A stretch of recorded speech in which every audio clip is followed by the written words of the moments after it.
patuloy na nagiging positibo ang mga signos para sa ating ekonomiya. Panibagong pagbulusok ang naitala ng ating stocks. Kaya naman po makakasama po namin ngayon ang aming kaibigang investment analyst na si Sir Astro Del Castillo na nasa linya po ng telepono para po sa mga ilang paglilinaw. Magandang hapon po Sir Astro, si Kirby po ito.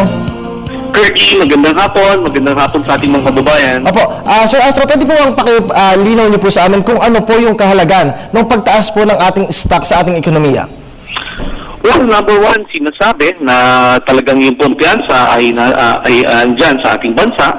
Pangalawa ay nakikita namin, mga ekonomista, mga analyst, na moving forward, no, na talagang maganda yung prospects ng mga kumpanya na nakalista sa stock market at also ng ating ekonomiya. Kami mga analyst kasi usually 6 months ahead or more than a year yung aming mga outlook. No? So pag sinabi namin, bumili na kayo ngayon dahil 6 months down the road, tingin natin maganda yung ekonomiya, maganda yung kita ng listed companies, kaya yun, umakyat ang market. So, ibig sabihin, Sir Astro, sa mga ganitong pagkakataon, mas dumadami po yung mga foreign investor at mga nag-i-invest po para po sa mga business.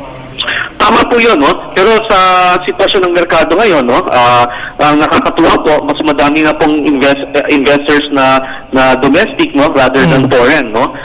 Napaka-liquid kasi ng merkado, napakababa ng interest rate, so ang pinupuntahan ngayon ng mga investments ay ang ating merkado, no?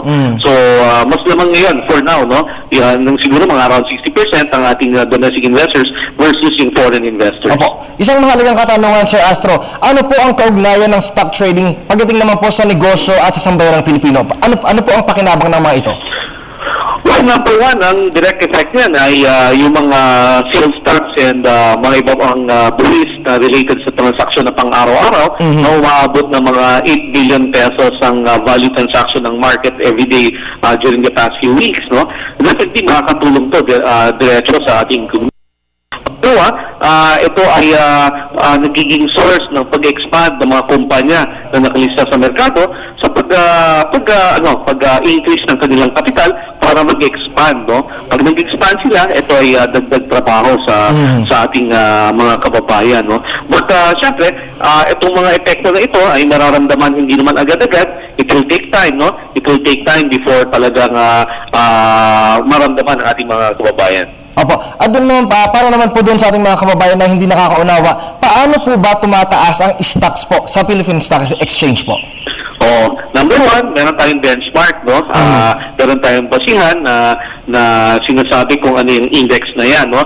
Itong at present, no, meron tayong basket of stocks, no, na nagsasabi na ito ang nagdidikta sa pulso ng pag-akyat ng merkado, no?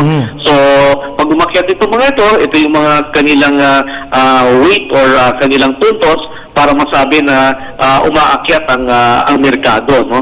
So sa ganitong level na ito, ganitong pag-akyat na ito, dito ang basihan namin na tumaas ng 20 points or 30 points to a certain level yung merkado, no? Pero para mas maintindihan nila, tingin natin talagang kailangan bigyan nila ng panahon ng sarili nila at pag-aralan ng investments, hindi lang sa stock market, no? Pati sa mga ibang investments na inaalok ng mga malalaking bangko at malalaking investment houses. Alright, na-discuss po natin na Sir Astro yung pagtaas naman po ng stocks. Ngayon po, ano po ba yung maaari namang humila dito sa pagbaba naman nito?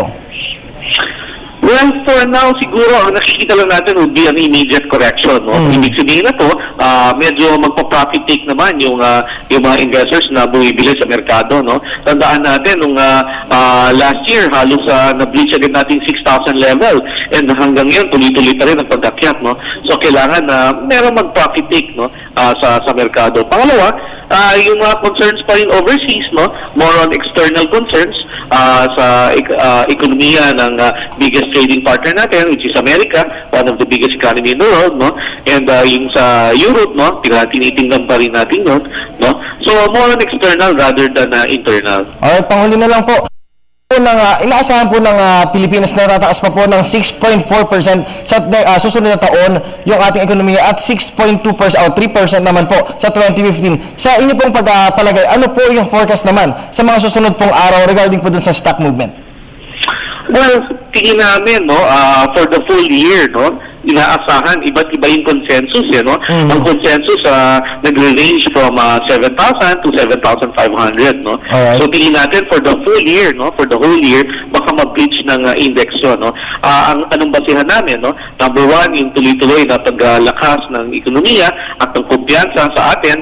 Pangalawa, yung inaasahan nating posibleng pag-rate ulit sa atin ng pag-upgrade ng mga rating agencies, no, at maging investment grade na tayo, no. So itong mga factors na to, malaking tulong para maitulang ang ating index to a higher level. Okay, panghuli na lang po, mensahe po sa mga nais pong magtayo ng mga businesses sa mga oras na ito. Well, dapat naman talaga, no, maganda ekonomiya or hindi maganda ekonomiya, dapat talaga nakabukas ang kaisipan at ang mata at tenga ng mga ating kababayan sa oportunidad sa ekonomiya, no. We're moving forward no matter how slowly we are moving, you know.